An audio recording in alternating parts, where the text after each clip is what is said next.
श्रीमद् भागवत स्कंद पहलो पानो नंबर 66। श्री गणेशाय नमः। श्री सरस्वती नमः। श्री गुरुभ्यो नमः।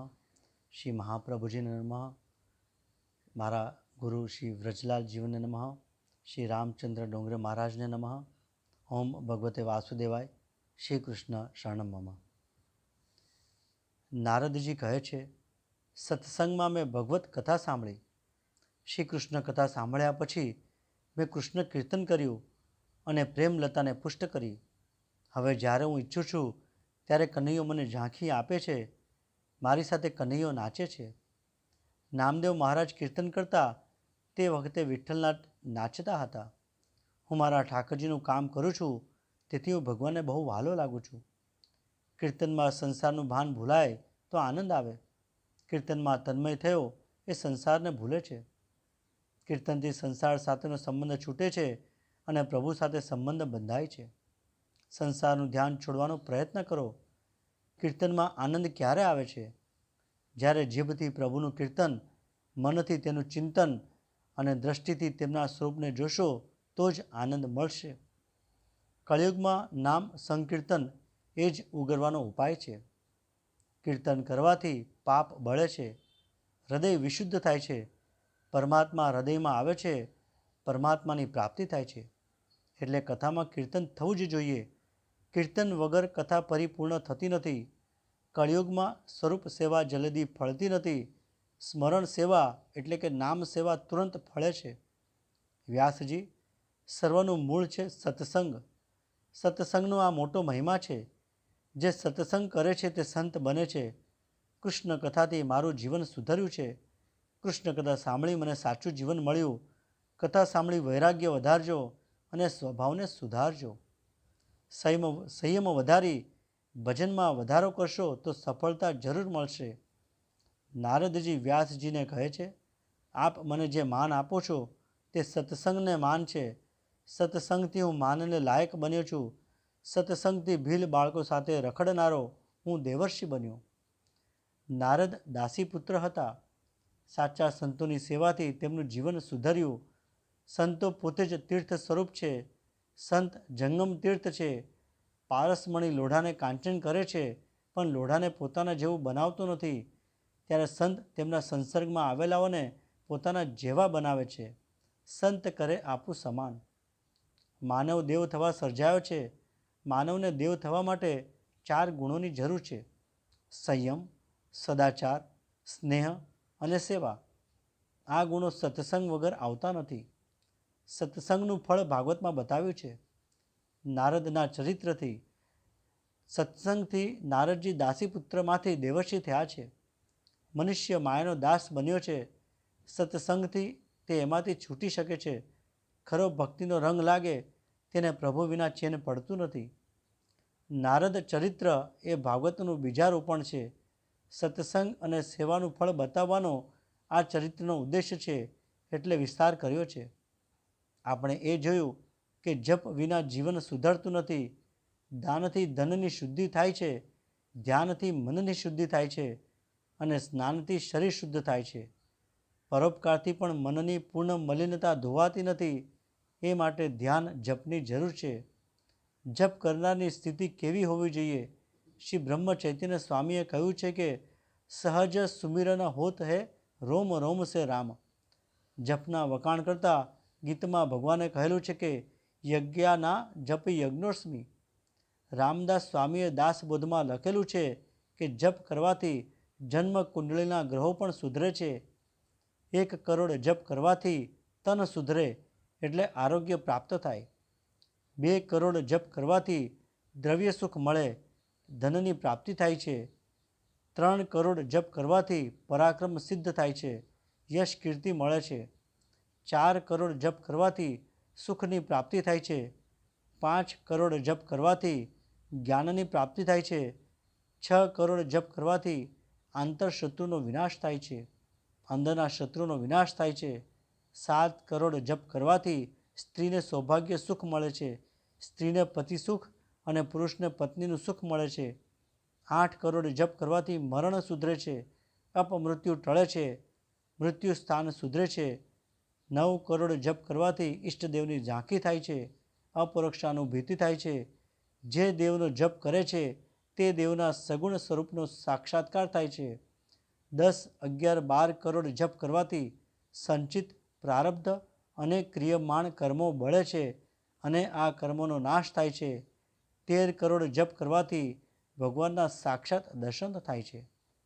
નારદજી વ્યાસજીને કહે છે કે હવે આપ એવી કથા કરો કે જેથી સાંભળનારનું પાપ બળે અને તેનું હૃદય પીગળે. તમે જ્ઞાન પ્રધાન કથા ઘણી કરી, પણ હવે પ્રેમ પ્રધાન કથા કરો. આપ એવી કથા કરો કે સર્વના હૃદયમાં કૃષ્ણ પ્રેમ પ્રગટે. કથાનું તાત્પર્ય નારદજીએ બતાવ્યું છે. કથા સાંભળ્યા પછી પ્રભુ પ્રત્યે પ્રેમ જાગે અને સંસારના વિષયો પ્રત્યે વિરાગ આવે તો કથા સાંભળેલી સાચી. નારદજીએ વ્યાસજીને આ જ આજ્ઞા કરી છે. કૃષ્ણ પ્રેમમાં તરબોળ થઈ કથા કરશો તો તમારું અને સર્વનું કલ્યાણ થશે. વ્યાસજીએ કહ્યું, તમે મને એવી કથા સંભળાવો. નારદજી કહે છે, તમે જ્ઞાની છો, તમારું સ્વરૂપ તમે ભૂલ્યા તો નથી ને? તમે સમાધિમાં બેસો અને સમાધિમાં જે દેખાય તે લખજો. બહિર્મુખ ઇન્દ્રિયોને અંતર્મુખ કરવાથી સમાધિ સમીપ પહોંચાય છે. ઈશ્વર સાથે એક થવું એટલે સમાધિ. ઈશ્વરમાં લીન થવું એ જ સમાધિ. નારદ ન મળે ત્યાં સુધી નારાયણના દર્શન થતા નથી. સંસારમાં આવ્યા પછી આ જીવ પોતાના સ્વરૂપને ભૂલે છે. કોઈ સંત કૃપા કરે ત્યારે જીવને તેના સ્વરૂપનું ભાન કરાવે છે. વ્યાસ નારાયણને પણ નારદજીની જરૂર પડી હતી. નારદજી તે પછી બ્રહ્મલોકમાં પધાર્યા. વ્યાસજીએ પ્રાણાયામથી દ્રષ્ટિ અંતર્મુખ કરી. ત્યાં હૃદય ગોકુળમાં બાળકૃષ્ણ દેખાયા. વ્યાસજીને સર્વ લીલાઓના દર્શન થયા છે. વ્યાસજીને નારદજીએ સ્વરૂપનું ભાન કરાવ્યું અને પરિણામે વ્યાસજીએ શ્રીમદ ભાગવતની રચના કરી. ભાગવતમાં તત્વજ્ઞાન ઘણું છે, પણ તેનો પ્રધાન વિષય તો પ્રેમ છે. ઇતર પુરાણોમાં જ્ઞાન, કર્મ, આચાર, ધર્મ વગેરે પ્રધાન છે, પરંતુ ભાગવત પુરાણ પ્રેમ પ્રધાન છે, ભક્તિ પ્રધાન છે. વાલ્મીકી રામાયણ આચાર ધર્મ પ્રધાન ગ્રંથ છે, ત્યારે તુલસી રામાયણ ભક્તિ પ્રધાન ગ્રંથ છે. વાલ્મીકીને પોતાના જન્મમાં કથા કરવાથી તૃપ્તિ ન થઈ. ભગવાનની મંગળમય લીલા કથાનું ભક્તિથી પ્રેમપૂર્વક વર્ણન કરવાનું રહી ગયું. તેથી તેઓ કળિયુગમાં તુલસીદાસ તરીકે જન્મ્યા. કલિ કુટિલ જીવ નિસ્તાર હિત વાલ્મીકી તુલસી ભયો. વેદરૂપી કલ્પવૃક્ષનું આ ભાગવત ફળ છે. નિગમ કલ્પતર રોગ લીત. એ તો સર્વ વિદિત છે કે ઝાડની છાલ તથા પાનમાં જે રસ હોય છે તેના કરતાં ઝાડના ફળમાં વિશેષ રસ હોય છે. રસરૂપ આ શ્રીમદ ભાગવત રૂપ ફળનું મોક્ષ મળતા સુધી તમે વારંવાર પાન કરો. પીબત ભાગવતમ રસમાલય. જીવ ઈશ્વરનું મિલન ન થાય ત્યાં સુધી આ પ્રેમ રસનું પાન કરો. ઈશ્વરમાં તમારો લય ન થાય ત્યાં સુધી ભાગવતનો આસ્વાદ કર્યા કરો. ભાગવત રસનું પાન કરો. વેદાંત અધિકારીને માટે છે, સર્વને માટે સરળ નથી. વેદાંત ત્યાગ કરવા કહે છે. વેદાંત કહે છે સર્વનો ત્યાગ કરી ભગવાન પાછળ પડો. ત્યારે સંસારીઓને કાંઈ છોડવું નથી. એવાના ઉદ્ધાર માટે કાંઈ ઉપાય? હા છે. ત્યાગ ન કરી શકો તો કાંઈ હરકત નહીં. તમારું સર્વસ્વ ઈશ્વરને સમર્પણ કરો અને અનાસક્તપણે તે ભોગવો. વ્યાસજીએ બ્રહ્મસૂત્ર બનાવ્યા, યોગ દર્શન ઉપર ભાષ્ય રચ્યું, પરંતુ તેઓને લાગ્યું કે કળિયુગનો માનવી ભોગ પરાયણ થશે અને તેથી તે યોગમાં પ્રવૃત્ત થઈ શકશે નહીં. તેઓના માટે કરુણા કરી તેઓએ આ ભાગવત શાસ્ત્રને રચના કરી. પરીક્ષિતને નિમિત્ત બનાવીને સંસારમાં ફસાયેલા લોકોને માટે વ્યાસજીએ આ ભાગવતની કથા કરેલી છે. ભાગવત ખાસ કરીને સંસારીઓ માટે જ છે. સંસારીણા કરુણયાર પુરાણ ગુહ્ય. આ ભાગવત પુરાણનું સંસારીઓ ઉપરની કરુણાને લીધે શુકદેવજીએ વર્ણન કર્યું છે. પ્રભુ પ્રેમ વિના શુષ્ક જ્ઞાનની શોભા નથી એ બતાવવાનો ભાગવતનો ઉદ્દેશ્ય છે. ભક્તિ વિનાના જ્ઞાનની શોભા નથી. જ્ઞાન વૈરાગ્યથી દ્રઢ થયેલ નથી હોતું, ત્યારે તેવું જ્ઞાન મરણ સુધારવાને બદલે સંભવ છે મરણ બગાડે. સંભવ છે કે અંતકાળે આવું જ્ઞાન દગો આપે. મરણને સુધારે છે ભક્તિ. ભક્તિ વગરનું જ્ઞાન શુષ્ક છે અને તે મરણ બગાડે છે. વિધિ નિષેધની મર્યાદા ત્યાગી ચૂકેલા મોટા મોટા ઋષિઓ પણ ભગવાનના અનંત કલ્યાણમય ગુણોના વર્ણનમાં સદા રત રહે છે. એવો છે ભક્તિનો મહિમા. જ્ઞાનીને અભિમાન પજવે છે, ભક્તને નહીં. ભક્તિ અનેક સદ્ગુણોને લાવે છે. ભક્તિ સર્વ ગુણોની જનની છે. ભક્ત નમ્ર હોય છે, ભક્ત વિનિત બને છે. ભાગવત કથા, જે કથા પાપ છોડાવે અને પ્રભુ પ્રત્યે પ્રેમ જાગૃત કરે, તે સાચી ભાગવત કથા. ભગવાનની કથા અને ભગવાનના સ્મરણથી હૃદયને આર્દ્ર બનાવો. તેના મંગલમય નામનો જપ કરો. આ કળિયુગમાં મુક્તિ પામવાનો આ માર્ગ છે. વિષયોનું બંધન મનુષ્ય છોડે તો જ મનને સાચા આનંદનું સુખ મળે છે. સંયમ અને સદાચારને ધીમે ધીમે વધારતા જજો. ભક્તિમાં આનંદ આવશે. વૈરાગ્ય વિનાની ભક્તિ સફળ થતી નથી. આચાર વિચાર શુદ્ધ હશે ત્યાં ભક્તિને પુષ્ટિ મળશે. જીવન વિલાસમય થયું એટલે ભક્તિનો વિનાશ થયો છે. ભાગવત શાસ્ત્ર મનુષ્યને કાળના મુખમાંથી છોડાવે છે. તે મનુષ્યને સાવધાન કરે છે. કાળના મુખમાંથી છૂટવા કાળના પણ કાળ શ્રી કૃષ્ણને શરણે જાઓ. જે સર્વસ્વ ભગવાન ઉપર છોડે છે તેની ચિંતા ભગવાન પોતે કરે છે. મહાભારતના યુદ્ધમાં દુર્યોધનના ટોળાથી ભીષ્મ પિતામહ પ્રતિજ્ઞા કરે છે કે આવતીકાલે હું અર્જુનને મારીશ અથવા હું મરીશ. આથી સર્વ ગભરાયા, કારણ કે તે ભીષ્મ પિતામહની પ્રતિજ્ઞા હતી. આ સાંભળી કૃષ્ણ ભગવાનને કાંઈ ચેન પડતું નથી. રાત્રે નિદ્રા આવતી નથી. ભીષ્મની પ્રતિજ્ઞા સાંભળી અર્જુનની શી દશા થઈ હશે એમ વિચારી તેઓ અર્જુનની સ્થિતિ જોવા આવ્યા. જઈને જુએ તો અર્જુન તો શાંતિથી ઊંઘતો હતો. ભગવાને વિચાર્યું, ભીષ્મે આવી ભીષ્મ પ્રતિજ્ઞા કરી છે, તેમ છતાં આ તો શાંતિથી સૂતેલો છે. તેમણે અર્જુનને જગાડ્યો અને પૂછ્યું, તે ભીષ્મની પ્રતિજ્ઞા સાંભળી છે ને? અર્જુન કહે, હા, સાંભળી છે. શ્રી કૃષ્ણ કહે, તો તને મૃત્યુની બીક નથી, ચિંતા નથી? અર્જુન કહે, મારી ચિંતા કરનારો મારો ધણી છે, તે જાગે છે, માટે હું શયન કરું છું. તે મારી ચિંતા કરશે, હું શા માટે ચિંતા કરું? આ પ્રમાણે સર્વ ઈશ્વર ઉપર છોડો. મનુષ્યની ચિંતા જ્યાં સુધી ઈશ્વરને ન થાય ત્યાં સુધી તે નિશ્ચિત થતો નથી. પ્રથમ સ્કંદ એ અધિકાર લીલા છે. અધિકાર સિદ્ધ થાય તો જ સંત મળે છે. અધિકાર વિના સંત મળે તો તેના તરફ સદભાવ જાગતો નથી. સંતને શોધવાની જરૂર નથી. શોધવાથી સંત મળતા નથી. પ્રભુ કૃપાથી જ સંત મળે છે. અંતે જ્યાં સુધી મન શુદ્ધ થશે નહીં ત્યાં સુધી પ્રભુ કૃપા થશે નહીં.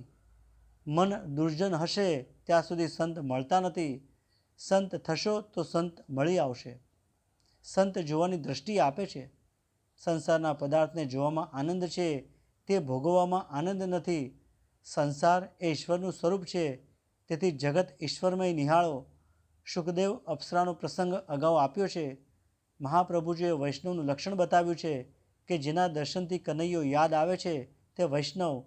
જેના સંગમાં આવ્યા પછી પ્રભુ યાદ આવે છે તે વૈષ્ણવ. અપ્સરાઓને શુકદેવના દર્શનથી વૈરાગ્ય આવ્યો છે. કૃષ્ણ કથા પાછળ તેઓ પાગલ બની છે. જગતમાં સંતોનો અભાવ નથી, પણ સદ શિષ્યનો અભાવ છે. જેનો અધિકાર સિદ્ધ થયો છે તેને સંત પુરુષ મળી આવે છે. મનુષ્ય સંત બને છે ત્યારે તેને સંત મળે છે. સંત બન્યા પહેલાં સંત મળે તો તે સંતમાં સદભાવ થશે નહીં. જેની આંખમાં ઈશ્વર છે તે સર્વમાં ઈશ્વરનો અનુભવ કરે છે. આ જગતમાં નિર્દોષ એક પરમાત્મા છે. ઈશ્વર વિના કોઈ નિર્દોષ નથી. સંતોમાં પણ એકાદ દોષ રહેલો છે. પૂર્ણ સત્વગુણ પ્રગટ થાય તો જીવ આ શરીરમાં રહી શકતો નથી. ઈશ્વરથી તે અલગ રહી શકતો નથી. આ બ્રહ્માજીની સૃષ્ટિ ગુણદોષથી ભરેલી છે. જગતમાં સર્વ પ્રકારે કોઈ સુખી થઈ શકતો નથી, અને સર્વ પ્રકારે સુખી થાય તે શાન ભાન ભૂલે છે. સંસારના પ્રત્યેક પદાર્થમાં દોષ છે અને ગુણ છે. દ્રષ્ટિને એવી ગુણમય બનાવજો કે કોઈના દોષ દેખાય નહીં. તમારી દ્રષ્ટિ ગુણદોષથી ભરેલી હશે ત્યાં સુધી સંતમાં પણ તમને દોષ દેખાશે. માટે દ્રષ્ટિ જ્ઞાનમય કૃત્વા પશ્યેત બ્રહ્મમય જગત. જેની દ્રષ્ટિ ગુણમય છે તે જ સંત છે. અભિમાન આવે એટલે પતન થાય છે. સતત દીનતા આવે એ જરૂરનું છે. સંભવ છે કે ઈશ્વર સંતમાં એકાદ દોષ ઈરાદાપૂર્વક રાખે છે. સંભવ છે કે ઈશ્વર પણ પોતાના ભક્તોમાં એકાદ દોષ રહેવા દે છે. મારા ભક્તને નજર ન લાગે, મા બાળકને શણગારી બીજા લોકોની નજર ન લાગે એટલે ગાલ ઉપર મેસનું ટીપું કરે છે તેમ મનુષ્યમાં કોઈ દોષ ન રહે તો તેનામાં અભિમાન આવે છે. તમારી દ્રષ્ટિને ગુણમય બનાવો. કોઈના દોષને જોશો નહીં, કોઈના પાપનો વિચાર કરશો નહીં કે વાણીથી તેનો ઉચ્ચાર કરશો નહીં. સંત થવાનું એટલે શું ઘર છોડવાનું? ઘર છોડવાની જરૂર નથી. ઘર છોડવાથી સંત થવાય છે તેવું નથી. ઘરમાં રહીને સંત થઈ શકાય છે. ઘરમાં રહીને ઈશ્વરને પ્રાપ્ત કરી શકાય છે. તુકારામ મહારાજ, એકનાથ, ગોપીઓ વગેરે ઘરમાં રહીને પ્રભુને પ્રાપ્ત કર્યા છે. ભગવા કપડાં પહેરવાથી સંત થવાતું નથી. કપડાં બદલવાની જરૂર નથી, કાળજું બદલવાની જરૂર છે. તે માટે મનને બદલવાની જરૂર છે. મનના ગુલામ ન બનો, તેને નોકર બનાવો. પરીક્ષિત રાજાએ મનને સુધાર્યું એટલે તેને સુખદેવજી મળ્યા. બધું છોડવાની જરૂર નથી. બધું છોડવાથી નિવૃત્તિના સમયે ઇન્દ્ર બહુ ત્રાસ આપે છે. સંસારમાં જે લક્ષ્યને યાદ રાખે છે તે સંત. માનવ જીવનનું લક્ષ્ય છે પરમાત્મા મિલન. જે પ્રતિક્ષણે સાવધાન છે તે સંત છે. આત્મા એ મનનો સાક્ષી છે, દ્રષ્ટા છે. જેણે પોતાનું મન સુધાર્યું છે એ સંત છે. મનને સુધારશો તો તમે સંત થશો. મનને સુધારવાની જરૂર છે. જગત બગડ્યું નથી પણ મન બગડ્યું છે. મન ઉપર વિશ્વાસ ન રાખો, મન ઉપર અંકુશ રાખો. જે દિવસે મન શુદ્ધ છે, ચારિત્ર શુદ્ધ છે એવી સાક્ષી આત્મા આપે તો માનજો કે તમે સંત છો. મનને સુધારવા અનેક ઉપાય શાસ્ત્રમાં બતાવ્યા છે. મનને મૃત્યુની બીક બતાવો તો તે સુધરશે. મૃત્યુના સ્મરણથી મન સુધરે છે, મૃત્યુના વિસ્મરણથી મન બગડે છે. પરીક્ષિત રાજાએ સાંભળ્યું કે 7મા દિવસે મરવાનો છું કે તુરંત તેના વિલાસી જીવનનો અંત આવ્યો. વિલાસી જીવન વિરક્ત જીવન થયું છે. પરીક્ષિતને મૃત્યુની બીક લાગી અને તેનું જીવન સુધર્યું. મરણનું દુઃખ ભયંકર છે. જીવ શરીર છોડે છે ત્યારે 1000 વીંછી એકી સાથે ડંખ મારે એના જેટલી વેદના થાય તેટલી વેદના થાય છે.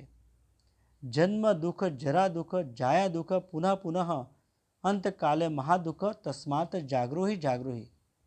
જન્મ દુઃખ રૂપ છે, વૃદ્ધાવસ્થા દુઃખમય છે, વળી સ્ત્રી પુત્રાદિક કુટુંબ જાળ દુઃખ રૂપ છે અને અંતકાળે પણ મોટું દુઃખ જ છે. માટે જાગો જાગો. આ દુઃખોને રોજ યાદ કરો, રોજ વિચારો. આજે યમદૂત મને પકડવા આવે તો હું ક્યાં જઈશ? નરકમાં, સ્વર્ગમાં કે વૈકુંઠમાં? મૃત્યુનું નિવારણ શક્ય નથી તો પાપ શા માટે કરો છો? કેટલાક બહુ ડાયા હોય છે, બરશે શાક લેવું હોય તો આખી બજાર ફરે છે. માથું ખંજવાળશે, કારેલા લઉં કે દૂધી લઉં? જેનો વિચાર કરવાની જરૂર ન હતી તેનો વિચાર કર્યો નહીં અને શાકભાજીના વિચાર કરે છે. મૃત્યુને રોજ યાદ કરો. મૃત્યુની બીક માથે રાખશો તો તમારું પાપ છૂટી જશે અને જે દિવસે તમારું પાપ છૂટી જાય ત્યારે માનજો કે તમે સંત છો. પાપ પુણ્યના અનેક સાક્ષીઓ છે.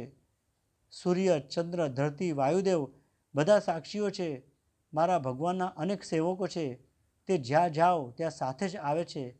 મનુષ્ય માને છે કે હું પાપ કરું છું, તે કોઈ જોતું નથી. અરે એકાંત ભલે હોય પણ વાયુ ત્યાં છે. તારા અંતરમાં વિરાજતા પરમાત્મા ત્યાં છે.